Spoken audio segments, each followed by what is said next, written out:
And that's just, again, to let people know that there's a public vote going on. So if I understand correctly. So one way or another, you'll certainly hear that this is going on in our community.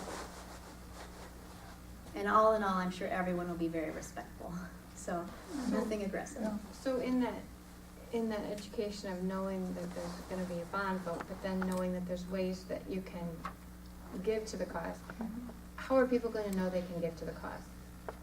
And where are they going to give, and who do they call, and what's that step? Well, those are good questions. As Steve mentioned, and I can let him answer more fully than I will, just as a fundraising committee, because he's our expert. But we're in that first phase right now, and so it's more on the more targeted or quiet side. It's more specific to who's hearing about it now, and we're just opening discussion in the community right now. But you'll hear about it in a more public way soon on the fundraising side. You'll have seen some news at the expo. So that was one place that you started to hear about it. Obviously forums, you'll hear about it. But on the fundraising side, seeing things like the brochure and a pledge card being around it, those types of community events, that's a place that you'll see an opportunity to give. So things like that. And then there will be other events and places that individually you might be contacted by somebody that you have a relationship with. So if I like, oh, excuse me, yes, I said more of the answer. Well, I was going to add Okay, that anything else? the model that we're using, Kristen made reference to a quiet phase. You know, there's really no such thing as a quiet or a silent phase to a capital campaign anymore. But years ago, the quiet phase, the phase that we're in right now, involved some intense one-on-one conversations with people who kind of self-identified through the feasibility study and other means. And they're very passionate about the project and excited about it, and they are very high-dollar donors. And the quiet phase is, the intent is to spend the first roughly half of the campaign in conversations with those folks, typically about 25 of them in any given campaign. And when those folks have all made the gifts that they're going to make, you're usually more than halfway to your goal. With 3 people, you're usually 20% to your goal. At that point, we move into what used to be called the public phase, where there's a kickoff celebration, and everyone who wants to make a gift is invited to make a gift, and they're given the means to do that. And we used to do phone-a-thons. Phone-a-thons are not very effective anymore because of the cell phone technology and the fact that people don't answer landlines, and direct mail is not a very good means. What we did in another community, we had a means for online giving, and as well as the pledge card, and the resource development team, the counterpart of Kristen's team, went door to door with packets that gave everybody in town information about where to go to make a gift online, if that's the way that they wanted to do it. Also a pledge card with a return envelope. And that was very effective. Now, with that was a community of about 1,700 people. Canton's significantly larger than that, and do we have the boots on the ground to actually do it that way? I'm not sure, but we will, by August, September, we will have decided on that broad-based community appeal, and at that time, nobody who's interested, and a lot of people who aren't interested, will be very, very clear on where they can go to make a gift and who they need to contact. Is that responsive to your question? Care mine too. Yeah. kind of took care of mine. I was gonna say, if I wanna give some money, when do you want my money? So after the vote, probably. And then I think I heard August or something. Well, we're gonna talk. Oh, you got your number. You're one of those 25. I don't think so. Okay, I have a question. I'm not gonna ask any more questions. Okay, that vote that you anticipate doing June 11th, is that just to see, to okay the bond? Or will be the bond in such an amount? Oh, you don't need to do that. Oh, that's a good question. That's your picture. Yeah. Or will it, will the amount be at that time, or just to approve that we can bond?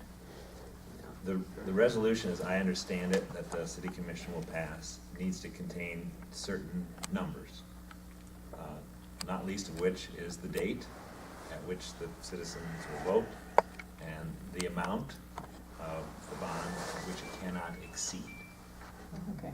okay? Is the term of the bond in there as far as the years?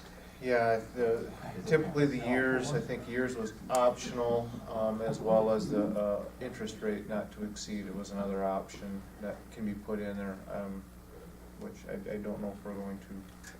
The year I think we're going to, but I don't know about the interest rate, because right now interest rates are low and things are kind of fluctuating in the market, so I don't know if that would be a wise decision on our part. So does that answer your question, Mrs. Howard? Yeah, I guess. So it will be on when we actually vote on the bond. So your amount will not, I mean, you could have donations up or whatever, and the amount that you're gonna vote on isn't necessarily going to be the amount that the city would be bonded for. The amount that will be in that on the resolution, let's just pretend it's $1.5 million dollars for Okay. the sake of argument, and let's just say we end up raising $1.5 million instead of $1. Well, then the city can choose just to bond $1 million. Yeah. We have that ability. We don't have to bond the whole 1.5. That- So the vote will state a maximum. So no Correct. greater Go than, over that. Set the Correct. maximum. Yeah. Not to exceed. not to exceed this amount. That, I think, will be the language. It won't say a maximum of, it'll say not to exceed. Okay. I'm pretty sure. So, But that's good to know, we don't have, I mean, if we raise more, right, we can bond less. correct. That'd be great. Mhm. That's a great question, thank you. Yes? I don't have a question as much as I'd maybe like to bore the group with some personal details here. My name is Terry Gerber. I'm the superintendent here at the school. Almost 15 years ago to the date, I was offered a position as the high school principal here in Canton. And when I came and interviewed for the position, I have to tell you, I was impressed with the community. I was impressed with the curb and gutter. I was impressed with the tree-lined streets. I was impressed with the new school, the library. I remember Carl Remmers, rest his soul, taking me out to the hospital, seeing that facility, and I thought, wow, what a progressive community. I would love to be a part of this. And when I accepted the position, there was roughly 1,100 kids in our school at that time. And I accepted the position. And we tried to get a house here in town. There wasn't a house for sale, by the way. I remember actually, we were with Weber Realty. I remember getting a phone call on a Saturday, hey, a house just came on the market. I loaded up my wife, and before we got to Brookings, I was living in Arlington at the time. Before I got to Brookings, he called me and said, yeah, it's sold. That's where we were at. Let's fast forward 15 years now. There's 850 kids in our school. There's houses all over the market. And it's really a buyer's market right now. I look at that trend, and that concerns me. There's a saying in life, you know, get busy living or get busy dying. Yeah, I look at that and I have to think that we're definitely on the downhill slide. And I know people say, we're the county seat, we've got this, we've got that. Yeah, we are. We do have a lot of opportunities. But I think right now we have this opportunity in front of us. And if we don't take this opportunity to attract more younger families, not that a pool will bring people to town, but I think it'll keep people here in town. I think our transient rate is how many people come and leave your school during the course of the year. You know, when we had 1,100 kids in school, I think our transient rate was about 3%. Now it's, with 850, I'd say it's about, you know, it's much more than that. It's 7, 8, 9, I don't know. It's much higher, our transient rate. We're not keeping people here. I really think we have an opportunity here to kind of, as I look at Harrisburg and Lenox, they didn't have curb and gutter. They don't have some of the things, that, you know, maybe a new pool or some of the facilities that we have. We have an opportunity here to really make ourselves a marquee community. And I think we have an opportunity here, as Harrisburg moves to AA, we've seen a lot of growth on the south side of Sioux Falls. And I think some people don't want their kids to be in a AA school. As Harrisburg moves to be AA next year, I'm hoping that Canton will receive some of that growth this way, that, yeah, I want my kids to be able to be in the play. I want my kid to be on the basketball team. I want my kid to be on the football team. I think there's opportunities in Canton, which is a very progressive, clean community. I want my kid there. And I challenge my administrative team to help our school be part of that, about, hey, we want kids here. We want to be that pinnacle. I think that we need to grow our community. And I think the pool is one of many steps that will help grow our community. Is it the only step? No, it's not the only step. We've made that very clear. But I think it's probably, we've got a 15-house development coming to town. We've got the pool opportunity. I think that's one of many steps. You know, if you look at that trend of enrollment from 1,100 to 850, you can see where we're going. And the school is a reflection of the community as a whole. You know, I know some people say, oh, you're the county seat, it'll never happen. You'll always be here. Maybe. I'm from Gettysburg, South Dakota, which is the county seat of Potter County. They had to consolidate with the Hovind School District this year just to put a basketball team, and they did quite well, by the way. You know, but it can happen to us too. And if we're not going to build a pool, I guess I would encourage the city then to use that $750,000 to maybe buy more land around our cemetery, because that's where the next part of our growth will be. And I think that's where we're at. We better start planning for their future. And our future is either going to be grow our community or grow our cemetery. And we need to make a decision of which way are we going to go. Thank you.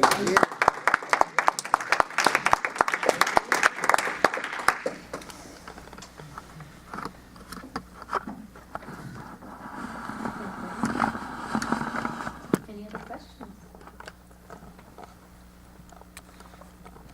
What are the choices? That's it right there. Grow our community. Your donation, Murray. The choices, you can either grow or die. Right, exactly. How do we get that across? There's a lot of seniors in town. And how do we get that across, you know? And I see here, the people that own a house, their, you know, taxes may go up $100 or $200 or whatever. But there's a lot of seniors living in apartments that just, you know, will just sit there and not do nothing. How can we get them, you know, to realize that it's either grow our cemeteries, you know, and that's just so hard. I mean, yeah. I think you do it by talking to them one-on-one. I think so too. Yes, But that's the only way, I shouldn't say the only way, but it's the best way. It's the best way. We can put ads in the paper until the cows come home. right. And people read the paper, but that doesn't necessarily change their mind. And so if you have a friend or an acquaintance that's wishy-washy about it, you know, give them your 2 cents, speak up, don't be afraid. It's an important thing. Mr. Gerber, pretty eloquent there, he really impressed me. And, But the facts are the facts. no, I and mean, Terry, I don't those mean are that in really a good joking way. facts to know. He's concerned about our schools, you know, my mom grew up in Gregory, and that school, and Leah lived there for a little while. And that town is on its way. It's on its way. On its way. It's gonna be gone. Ouch. It's Oh, ouch. half the size of when I was a kid. Yeah. It went from 2,800 to 1,400. You know, the school system, they used to graduate, I don't know, 100, 110 maybe. They're 60, they're graduating. You know, there's only two ways for a town to go, up or down. Yes, please. I'm not from this community. I moved from Iowa, but thank you. And I live in an apartment. I pay taxes just like anybody else. But I think what Canton has to start doing is getting something on our main street. We've only got one grocery store, and we can thank that to Sioux Falls with the Walmarts. And they want to get 2 more in Sioux Falls. We do not shop in our own town. Everybody flies to Sioux Falls. And a lot of the people that are on Main Street, they do the same.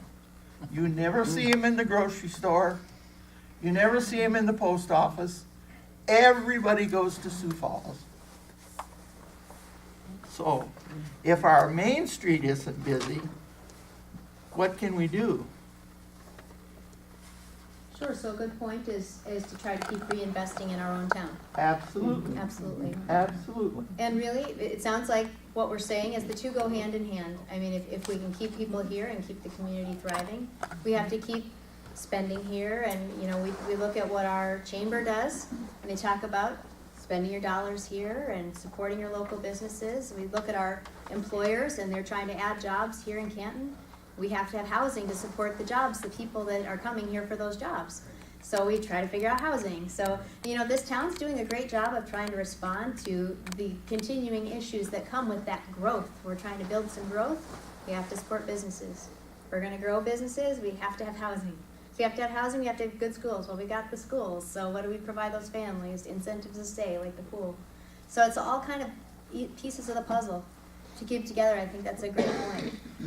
Those businesses are important. And the low prices, we come back to dollars and cents. Isn't it funny? It all comes back to dollars and cents. And I would like to put the question back to you too. I mean, all of you are asking really great questions.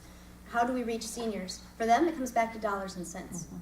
And it's just like going to Walmart. It's hard for a family of 4. We have a family of 4. Hard for us, even though we totally want to support the local grocery store and we believe in it. And we'll shop here as much as possible. Sometimes it's hard when you're in Sioux Falls on a regular basis, when you see a significant savings sometimes on your grocery bill, when you have a big cart full to try to support 2 weeks full of family shopping, to see a big chunk out of that. And it's a savings. But you're like, wait a minute, I gotta support my local town grocery store too. So it's a choice. And that's kind of what we're facing today. It's like, okay, it's 2 tanks of gas that will come on my taxes for my home. $100 more my taxes will be increased if this bond passes. That's the estimate, $100 more. On a And for seniors- $100,000 home. On a $100,000 Yeah, home, yeah. that's the estimate, $100 more for your taxes for that home. And when your budget's tight, that's still a hit to your budget. So it's dollars and cents. And so I know it's a tough sell sometimes for seniors to look at that and say, that's $100 I don't have. So how are we gonna pay for that? So I guess my question to you, especially to those who are seniors, is how do we reach those seniors? How can you tell us, how do you feel that we can reach them?